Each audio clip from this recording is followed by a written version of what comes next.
You don't have to fear imagination. You don't have to be afraid of using it. You don't have to feel guilty of changing yourself.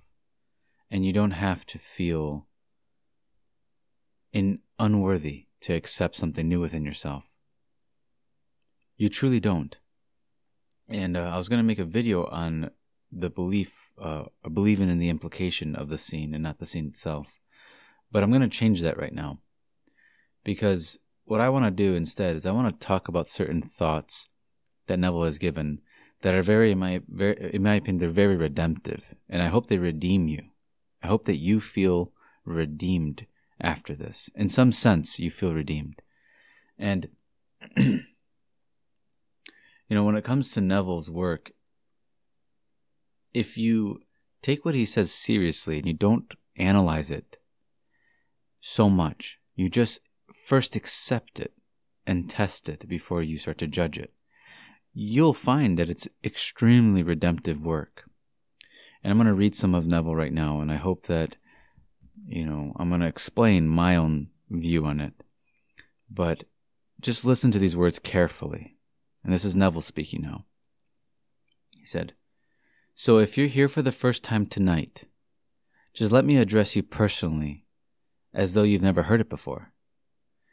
It doesn't matter what you've ever done. You may have been cruel. You may have been a thief. You might, this very night, be running away from some deed. I will say you're forgiven. Believe now in God. God is your own wonderful human imagination, and with Him all things are possible. So regardless of what your background may have been, regardless of what you're doing now, have an object, have a desire, a consuming desire. Believe in the infinite wisdom and power of a presence that is in you, and believe that presence to be your imagination. Don't argue the point. You carry the request to this one within you as though you say, 'Is it all right for me to have this?' He will invariably say, 'Yes, it is done.' Invariably. He doesn't argue. He doesn't point to your background. He doesn't point to any restrictions of the past. He played those parts. So whatever you want, go to Him. Commune with Him. Bring it to Him as though it were done. Is it done? And get confirmation from this deeper self. Yes, it is done. And then drop it. Your conscious reasoning mind reaches the depth necessary to set in motion all the causes necessary to bring it to pass in this world. So let's talk about that. When Neville says to drop it, he means to not argue the point anymore. Stop questioning whether or not did I really move states? Did I really, was I successful in my imagining? Was I successful in my feeling? You don't worry about any of those things. You simply redeem yourself. Remember, God's name is I Am. And that means that His name is a present tense feeling of being. So don't care, really, what happened yesterday. Imagination is the creator of this world.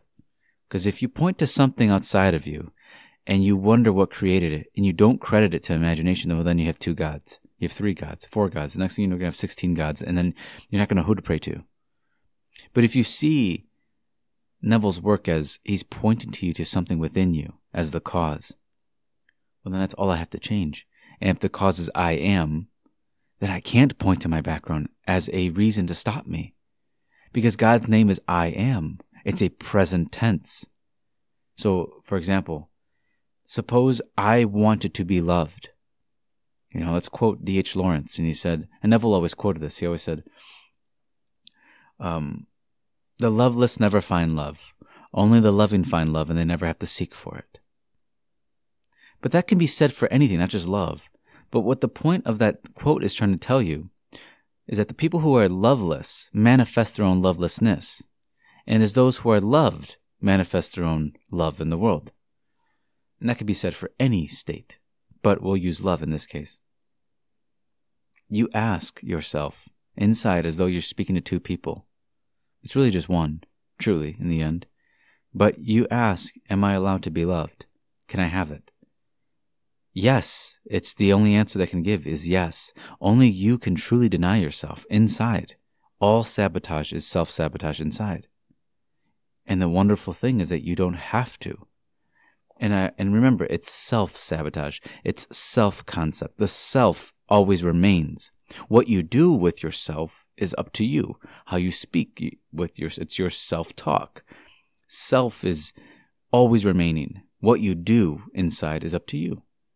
You don't have to have permission from me or permission from Neville or any other person in this world. You really don't. You are allowed to imagine anything you desire. Up to you. How you wish to use your imagination is up to you. And you don't have to be afraid to use it. You don't have to feel scared to assume something. I know the feeling of being afraid to assume something that's kind of big for yourself. Maybe you are somebody who has assumed something very low of yourself. And you've done this for so long that you feel that thinking something greater of yourself seems like an impossibility. I can give you some experience. My own experience is that when I would assume something good for myself and I would ease into that and I would yield, as Neville would say, I wouldn't question or argue. I just would accept it. I noticed within me, my heart rate would increase like drastically. My gut would feel tense. I'd be really concerned and worried, almost like I'm not allowed to have this. But what I learned was that everything that's within me is mine. Everything within me. Whose else is it? I can't think of anybody else as it is. I'm allowed to assume anything I please. The most beautiful thing, though, is that it's a present tense assumption. It's not about going to the future. It's about assuming that you are something now. That's the redemption part of it. You don't have to figure it out. I can't figure it out, to be honest with you. I've had manifestations happen to me where I literally could have never thought that person would be involved and that person would talk to that person. I just would have never thought about it. So I don't ever think about it anymore because I can't figure it out. So all I do is try to accept that I am something without arguing with myself. It's kind of funny, but it's true. We argue with ourselves about something we want. So let's go to another quote real quick. And Neville says this, and this is to just keep continuing on the idea of not analyzing. He says this, so don't try to analyze it. Leave it just where it is. It will happen in a way you would never suspect. I could tell you unnumbered stories to support this simple tale. But if you labor to the point and you think you must know this party, must know that party, that and the other, well then you don't trust God. On this level you can do nothing but ask, believing you have received and you will receive. As told us in the book of Mark, whatever you ask in prayer, believe you have received it and you will. Whatever includes everything. You just ask. I give you a little warning. Always ask in love. Always. Whenever you ask for another, make sure it is something you wouldn't mind receiving for yourself. If I'm quite willing to accept it for myself, I can ask it for another. If it is something I wouldn't want, it's distasteful, don't ask it for another. Now, what Neville's saying here is that the idea, and I've been there, I think we all have been there, is that you think you must know somebody and must know this and must know. They will come. People come right into your frame, right into what you've imagined. And it's truly up to you to decide who you wish to imply you are with your thoughts inside yourself. It's about the implication of the thought. When Neville says to create a scene, and I've been there as well, where I've tried to make the scene perfect. It's not about making the scene perfect. It's about what the scene implies about you. It's all about you. It's all about you. So it's what it implies about you. So I don't care what exactly you did 5 years ago, 10 years ago. It doesn't really matter in imagination. Truly, it doesn't matter. I'm just going to tell you that. Just trust me on that. It doesn't really matter. What matters is what you are implying with your new thoughts. What are you implying about yourself? Because if you can believe in that implication of the scene, what you're doing is you're not meddling with the how. You're just, if you imagine being loved and receiving love, that must imply you are loved. So you accept that implication. You don't try to fight it. You just accept, well, then I must be loved if I feel that I'm loved. I must be loved if I'm receiving it in my mind. The inner man is what I'm speaking about. Inside yourself, what you receive naturally is a direct reflection of what you think you are inside. This isn't necessarily deep. It's kind of obvious if you just pay attention. If you just pay attention to the nature of your thoughts, you'll see that directly in correlation with the way you think of yourself. So if you can think of yourself in a way that you would like, you will have thoughts that you like. You don't necessarily have to do anything. Just accept, believe you have received the self-concept you want about yourself. Believe you have it. Try it. All you have to do is just try it for a little bit.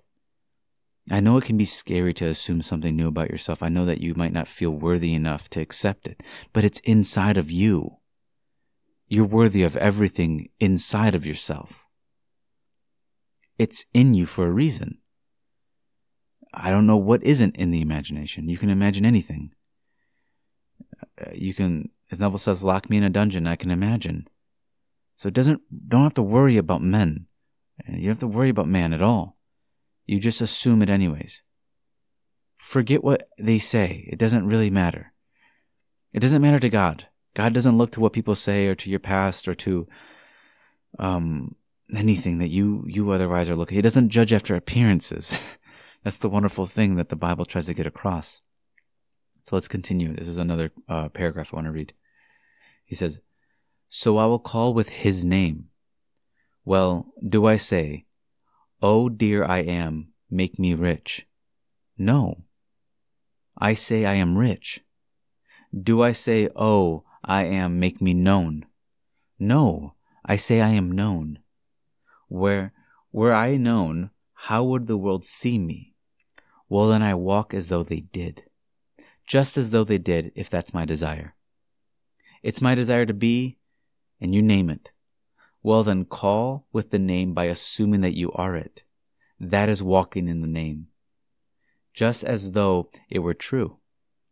Walking as though it were true, you are imitating God, who calls all things that are not seen as though they were seen, and then the unseen becomes seen. So I ask everyone to simply apply it. Just apply it. Don't judge it and criticize it and condemn it before you test it. That's stupid. No scientist would demand proof before he is willing to make an experiment. All right, so make the experiment. And if there is evidence for it after you've made the experiment, what does it really matter what the world thinks? So you won't ever really regret assuming you are or have something now. That's something I've learned over time. You will never regret assuming you are a state greater than what you are now. You will never regret it. I've never regretted it. I actually regret when I stay in the same state that I don't want to be. I regret when I'm afraid. And there's nothing to fear inside of you. And something that I found so wonderful that Abdullah said is that when you start to use the law, he says you will become normal. He told Neville that he was crazy for not using it. Like, you're crazy for all these rules you've put upon yourself. You look crazy. And I understand what he's saying now. You gave yourself all these worries and quibbles and rules that you have to follow yourself. You haven't freed yourself at all on any level. And he says when you start testing this law and you'll see it works, well, then you will start to assume that you have the things you want, regardless of the senses. So I guess the point I'm trying to make is you don't have to feel restricted inside yourself, regardless of what the senses may tell you. You might hear the opposite of what you want tonight, But regardless, the imagination doesn't judge after the appearance. So you assume it anyways. That's what I would tell you. Just try it. And you persist. Persist in that assumption about yourself. And that's what it means to walk by faith, not by sight. It's easy to walk by faith. It's easy to walk by sight. We all can just judge by our eyes. That's simple. But to walk by faith is another thing. It's can I assume that I am something and walk as though I am it? You don't have to do anything physically. You just have to become it in the mind. Just try it and see what results you get. If you don't get results, well, then discard everything I've ever said. But I believe you will get results. I've gotten results. Tons of people have gotten results. It's just simply a change in your consciousness that results a change in your life. And I think that's kind of reasonable. But if you try it, you'll see that, I won't say, as Neville said, you won't necessarily be ashamed, but you will see how low you've actually thought of yourself, what you have been accepting. And that's okay. It's okay that you might have not accepted. I mean, I don't know who does. So I don't think you necessarily, everyone's, as it says in the Bible, everyone's fallen short from their glory. So I don't think it really matters. There's no need to get on yourself for not assuming the greatest things about yourself. You might have been scared, and that's okay. Everyone's scared. This whole life is scary. But what we have is that we can utilize this imagination inside of ourselves. You don't have to fear using it. So as if you're like me who was afraid to assume something greater, don't be so concerned. What I was concerned with was, well, how would it happen? I don't want to, step on anyone's toes. I don't want to hurt anybody. I don't want this, that, or the other, or I don't want to be hurt, or I'd come up with all these reasons as to why. And I would never truly accept it within myself. But once as Neville said, I stopped analyzing it and accepted it as though it were so. I believed in what my scene implied, or what my thought implied, or what my feeling implied. Well, then that must be it. And I don't question it anymore. And then my life reflects that. It's incredible. But I was so focused on trying to create the perfect scene instead of actually accepting what the scene implied in the first place, which is about myself. It's about the change within yourself. So all movement is actually within. We move inside ourselves into who we want to be. Forget the world for a second. When you imagine as if there's no external world. It's just you and your imagination. Just a very intimate communion with yourself.